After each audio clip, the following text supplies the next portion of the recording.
하나님의 말씀은 마태복음 26장 2에서 5절입니다. 다 같이 합독합니다. 너희가 아는 바와 같이 이틀이 지나면 6월절이라 인자가 십자가에 못 박히기 위하여 할 일이라 하시더라. 그때에 대제사장들과 백성의 장로들이 가야바라 하는 대제사장의 관정에 모여 예수를 흉죄로 잡아 죽이려고 의논하되 말하기를 밀란이 날까 하노니 명절에는 하지 말자 하더라. 아멘. 예수님께서 이제 마지막 한 주간을 예루살렘 성에 들어가시면서 진행되고 있습니다.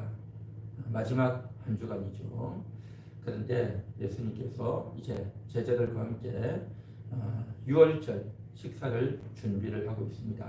이스라엘 백성들은 출애굽하고 난 이후에 해마다 6월절 절기를 지키게 되었습니다. 그것은 하나님의 명령이었습니다.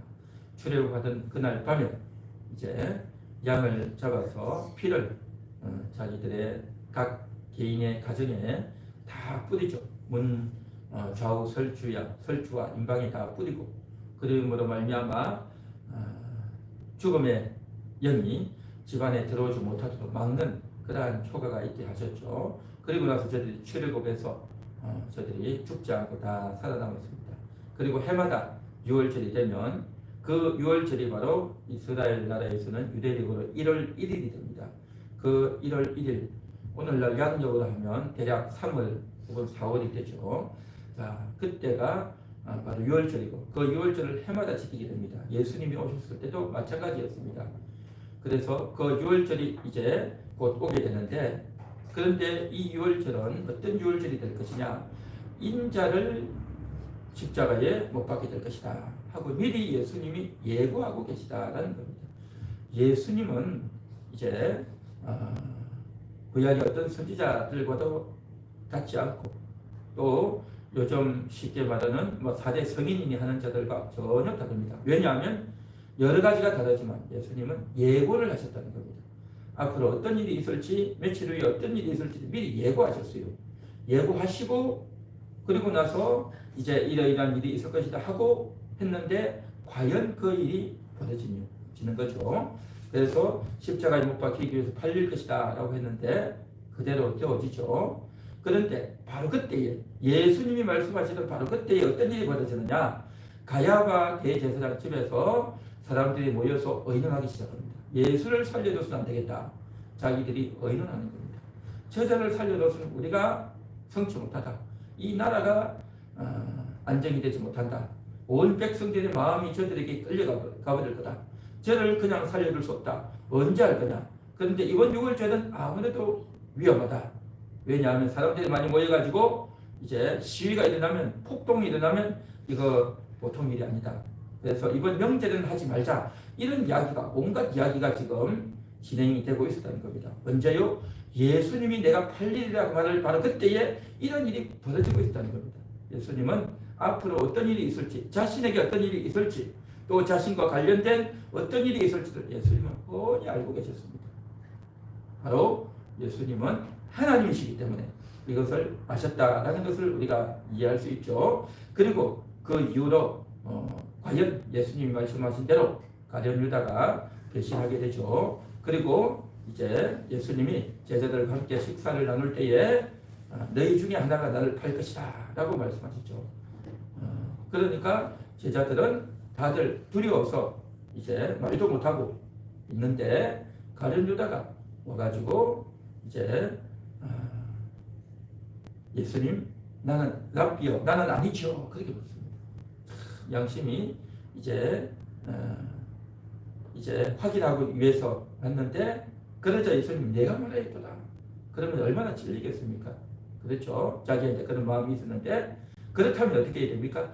즉각적으로 회개하고 돌이켜야 되죠. 그런데 아무 말도 하지 않고, 또 그때 말을 할 때 예수님께서 다른 제자들은 서로 빵을 먹고 떠들고 이야기하고 있을 때이기 때문에 도무지 알 수가 없었죠.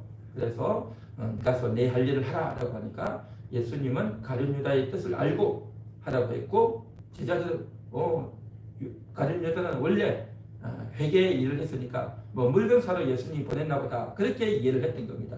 그때 당시에는. 그러나 나중에 제자들이 알고 성경에 다 언급을 했죠. 자, 그러면서 예수님께서 미리 다 예고하십니다. 그러면서 떡을 주시고 잔을 주시면서 이 떡은 내 몸이다. 이 잔은 내 피다. 언약의 피다. 라고 말씀하셨죠. 미리 다 예고하시고 그렇게 하시죠. 자, 그러면서 또다시 말씀하십니다. 제자들에게 오늘 밤 너희가 다 나를 팔리라. 예수님이 굳이 이 말씀 안 하셔도 돼요. 왜 이 말씀을 하십니까? 예수님이 앞날을 다 알고 계셨다. 예수님은 과연 그리스도시다.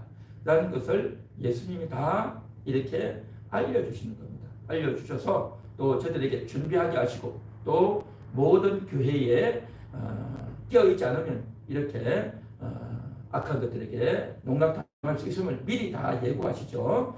그래서 너희가 나를 다 버릴 것이다 라고 예수님이 말씀하십니다. 그런데 이 말씀은 예수님이 그냥 공연히 하는 말씀이 아니고 미리 구약 성경에 다 예고가 되어 있는 말씀이에요. 스가랴 13장 7절에 보면 만군의 여호와가 말하노라 칼아 끼어서 내 목자 내 짝된 자를 치라. 목자를 치면 양들이 흩어지려니와 그런 말씀이 있습니다. 그러니까 이미 스가랴를 통해서 다 예고하셨고 그 예고하신 것을 예수님이 다시 또 재차 반복하시면서 너희가 나를 다 버릴 것이다. 그러니까 제자들이 이야기합니다. 주여 절대 그렇지 않습니다. 다른 자들은 다 버려도 나는 절대 그렇지 않겠습니다. 그렇게 아주 큰 소리 쳤죠. 이것은 단순히 큰 소리가 아니라 제자로서 예수님을 지키겠다고는 그러한 아주 각오가 만만한 그러한 결단이었겠죠. 그러나 그게 자기의 각오와 큰 소리로 되는 게 아니라는 거죠. 그 어두움에 악한 영들이 다 집결이 되는 겁니다.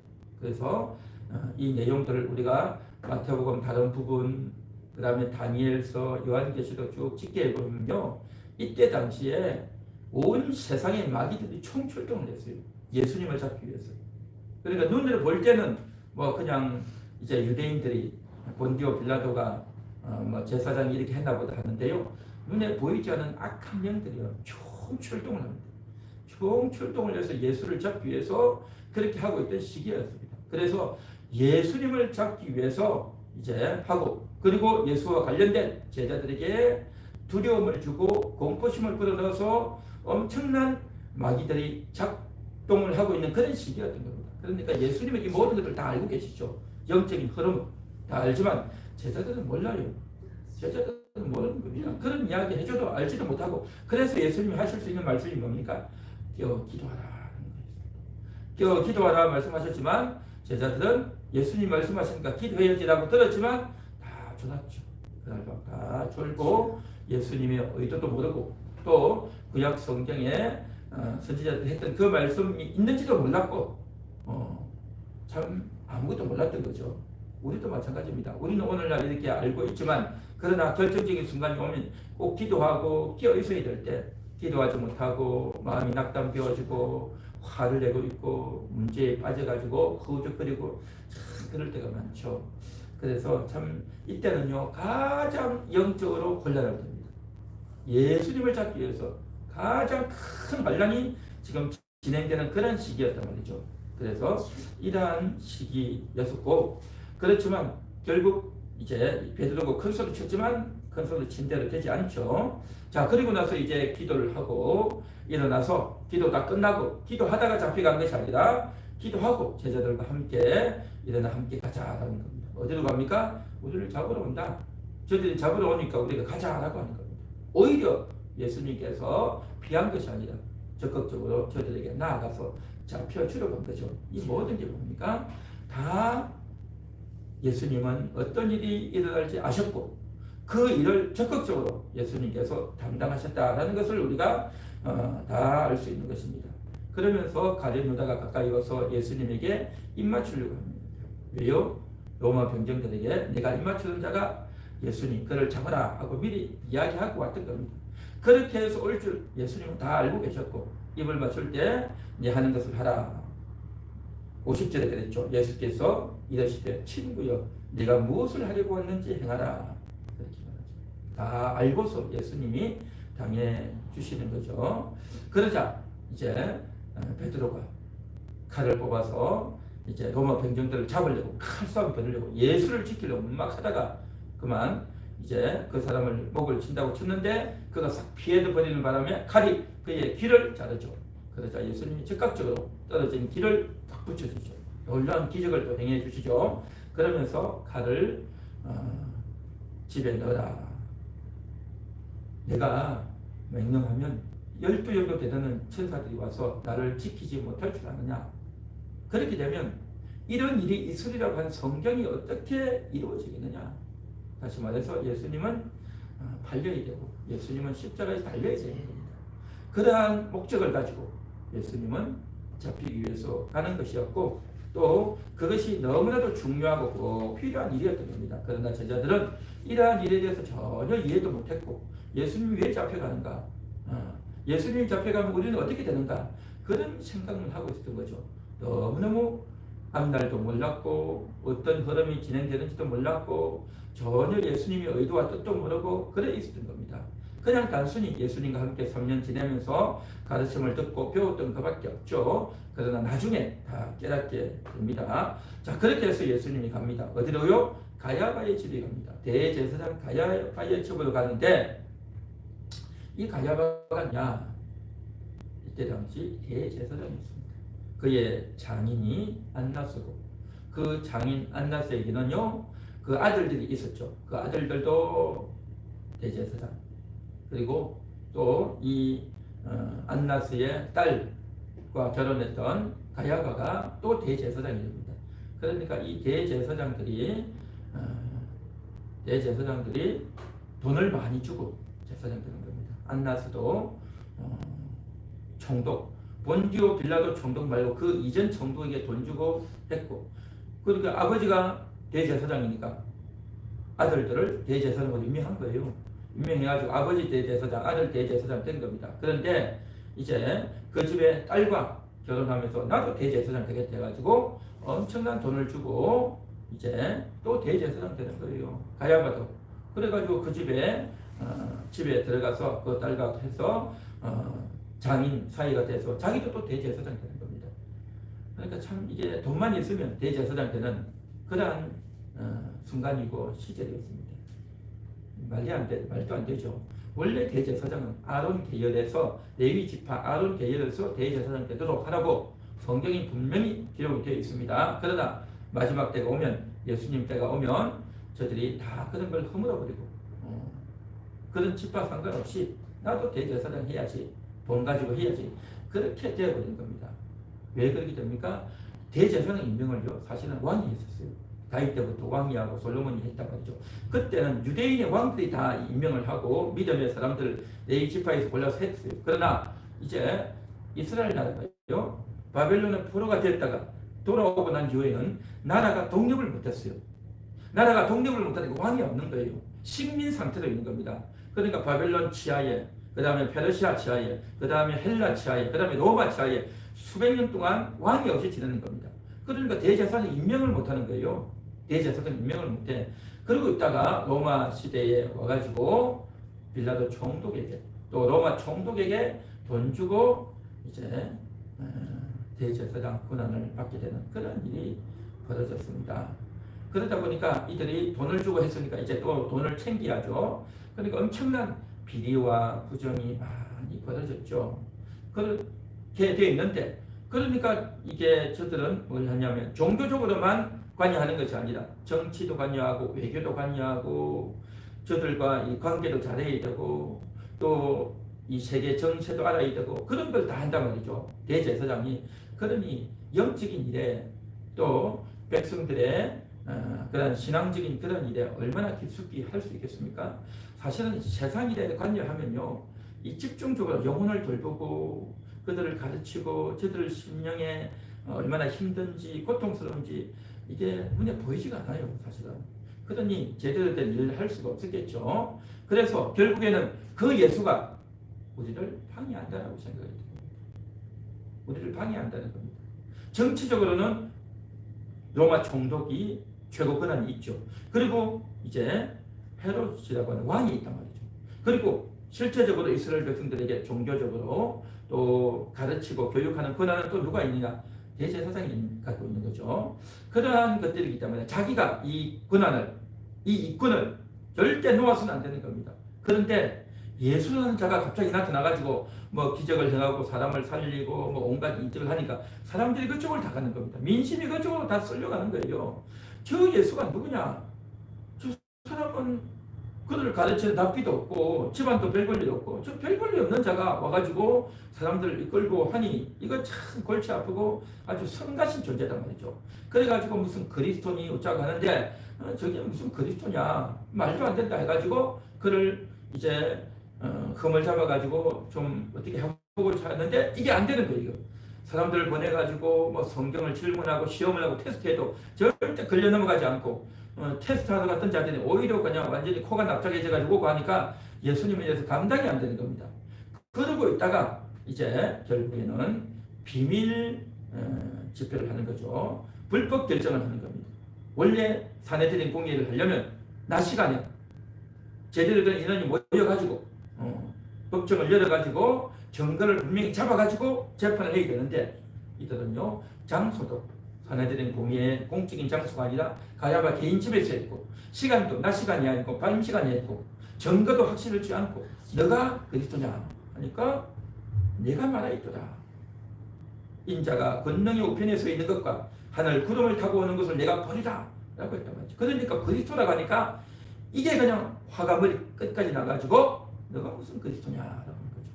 그리스도라고 하면요 확인해 봐야 되지 않습니까? 성경에 어떻게 되어 있고 과연 성경에 있는 것과 일치하는지 확인을 해야죠.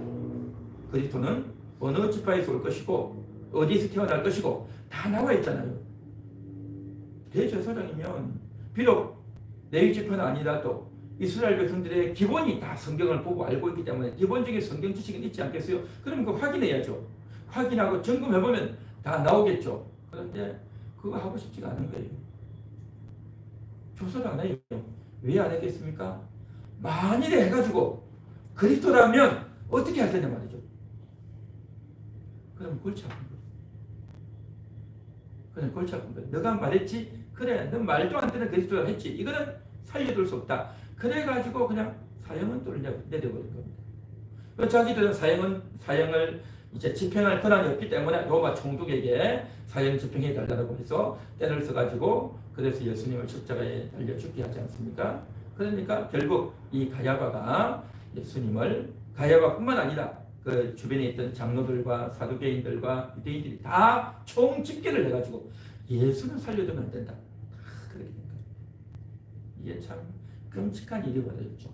그러나 예수님은 이들이 이렇게 할 걸 다 아셨고 또 시편 2편에도 보면 이방이 떠들고 이제 왕을 대항해서 이제 왕을 쫓아내려고 했다라고 시편 2편에 다 예고가 되어 있듯이 예수님을 없이 하고 죽이려고 했던 그러한 자들의 회책이 저들이 다 합쳐서 평상시에 서로 분란되어 있고 평상시에 서로 싸우고 다투었는데 헤롯이 또 이제 대제사장 가야바가 또 빌라도 총독이 서로 싸워요. 서로 마음이 안 맞는 겁니다. 서로 싸우고 관계가 안 좋은 그런 자들이 예수를 잡는 데는요 다 일치단결 해가지고 예수를 잡아서 죽이는 이 일에 하나가 되어졌던 겁니다. 이게 참 기가 막힌 일이 벌어진 거죠. 그러나 예수님은 이렇게 될 줄 아셨고 결국 그렇게 해서 십자가에 못 박혀 돌아가신 것 그것은 바로 만인을 구원하기 위해서 오늘날 우리 인류를 오늘날 택한 자들을 구원하기 위한 예수님의 그 대속의 십자가의 길이었다는 것입니다. 그래서 이제 오늘 이 본문을 통해서 우리가 생각해 보기를 원하는 겁니다. 예수를 거부한 자들 저들을 왜 거부했냐는 겁니다. 예수를 몰라서가 아닌 겁니다. 조사해보고 확인해보면 다 나오는데 하기 싫은 거예요. 왜요? 만일에 그렇게 해서 그의 진리가 밝혀지고 틀림없는 영적 사실이 밝혀지면 어떻게 합니까? 자기 입장이 곤란해지는 거예요. 자기 이득이 침해되는 겁니다. 자기 권한이 엉망이 되는 거예요. 자기 자존심이 깨어지는 겁니다. 그러니까 자기가 완전히 망해버린단 말이죠. 내 입지, 내 자존심, 내 고난을 누려야 되는데 예수 때문에 모든 것이 다 엉망이 되고 부서진다. 이건 있을 수 없다. 이것이 가야바의 생각이었고 사두개인의 생각이었고 바리새인들의 생각이었고 그때 당시 유대 지도자들의 생각이었다는 것입니다. 차라리 그를 죽여 없애야 우리의 고난은 우리의 자리가 튼튼하고 또 우리의 고난을 마음껏 누릴 수 있다. 이것이 저들의 생각이었다. 한마디로 말해서 죄악이었던 거죠. 그리스도를 대항한 것이죠. 그렇게 이스라엘 백성들이 아브라함 이후로 이제 모세 그리고 다윗을 넘어오면서 저들이 메시아를 기다리고 기대하고 기도하고 그렇게 했던 저들이 막상 예수님이 왔을 때는 예수님을 거역하는, 예수님을 십자가에 매달아 죽이는 그런 끔찍한 일이 벌어졌다고 합니다. 이게 참 인간이라는 겁니다. 오늘날 우리가 예수님을 믿고 또 예수님을 영접하고 이렇게 살아가고 있지만, 그래서 우리가 거듭난 인생을 살아가고 있지만 여전히 우리가 예수님을 높이고 그 예수님의 뜻이 최고이고 예수님이 나의 왕입니다, 예수님의 뜻대로 되기를 원합니다 라고 우리가 그렇게 예수님 앞에 무릎 꿇고 기도하고 나아가야 될 줄 믿습니다. 할렐루야. 빌립보서 2장 10절에도 보면 모든 무릎을 예수의 이름에 꿇게 하셨다라고 했습니다. 그렇습니다. 모든 무릎이 예수의 이름에 꿇어야 되는 겁니다. 주님, 제가 주님 앞에 죄인입니다. 내가 죄인입니다. 내가 온 원죄와 저범죄를 다 지었고 예수님의 뜻을 어겼고 예수님의 사랑을 내가 받지 않았고 예수님의 용서가 필요한 그러한 자였습니다. 이것을 인정하고 무릎 꿇고 용서를 구하고 예수님의 도움을 구해야 될 줄 믿습니다. 그런데 예수님의 도움을 구하지 아니하고 교회를 가면 말씀을 읽으면 은혜를 받으면 설교를 듣고 말씀을 들으면 내 마음이 무너지고 내 마음대로 못하니 내가 그냥 교회도 안 가야 되겠다, 말씀도 안 들어야 되겠다, 예배도 안 드려야 되겠다 라고 그렇게 하고 나가면 어떻게 되겠습니까? 이 예수님과 상관없는 인생이 되는 겁니다. 예수님과 상관없는 그 인생이 바로 누구겠습니까? 이 가야바와 같은, 가야바가 그때 당시 2000년 전에만 있는 것이 아니고요, 오늘날에도 여전히 있는 겁니다. 내 자존심이 무너지고 내 이권이 무너지고 내 탐욕이 무너지고 내 교만이 무너지고 내 마음대로 내 뜻대로 못하면 이 되겠는가? 그래서 내 뜻과 내 고집을 지키기 위해서는 교회 가는 것도 멈추고 말씀 듣는 것도 멈추고 예배 드리는 것도 스톱하고 안 듣고 안 가려고 하는 그런 생각과 태도를 가지고 있다고 한다면 이거야말로 참으로 난감한 상황이죠. 우리는 하나님 앞에 무릎 꿇어야 될 줄 믿습니다. 주님 앞에 무릎 꿇고 주님, 주님의 뜻을 따르겠습니다. 주님의 뜻이 최고입니다.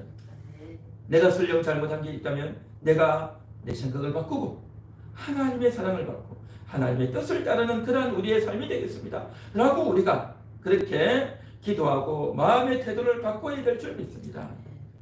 이 가야바 같은 자들, 2000년 전에 가야바 같이 예수를 대적했던 자들 뭡니까? 예수를 귀찮아하고 예수를 싫어하고 예수를 미워하고 예수를 죽이려고 했던 그러한 자들의 그 행태가 오늘날에도 여전히 그대로 진행되고 있는 것입니다. 우리는요, 예수님 앞에 무릎 꿇고 예수님의 용서를 받고 예수님의 도움을 받고 예수님이 주시는 그 용서와 사랑을 받아야 될 줄 믿습니다. 오늘날 많은 사람들이요, 예수님과 엮이지 않으려고, 교회와 엮이지 않으려고 거기에 엮여 들어가면 시간 뺏기고 돈 뺏기고 내 마음도 흐물어지고 안 된다 해가지고 자기 마음과 뜻을 굳게 지키려고 예수와 상관없고 교회와 상관없고 하나님과 상관없고 성경과 상관없이 살려고 한다면 이거야말로 참으로 안타까운 일이다 말이죠. 우리는요, 예수님과 엮이고 성경과 엮이고 교회와 엮여서 그 안에서 그 가운데서 우리의 마음이 녹아지고 깨어지고 부드러지고 예수의 사랑을 받고 예수의 인도함을 받고 그렇게 살아야 될 줄 믿습니다. 아까 우리 불렀던 찬양처럼 내가 험난한 길 갈 때 친구 되어 주셨고 내가 외로워올 때에 위로하여 주셨네. 내가 병들어 아플 때 치료하여 주셨고 내가 죄악에 빠질 때 나를 잡아 주셨네. 내가 아픈데 내가 죄를 지었는데도 불구하고 아무 일 없는 것처럼 아프지 않은 것처럼 그렇게 하고 뻔뻔하게 나갈 것이 아니라 우리는 예수님 앞에 무릎 꿇고 도움을 요청하고 용서를 구하고 정말 주님의 뜻을 따라 그렇게 살아야 될 줄 믿습니다. 할렐루야.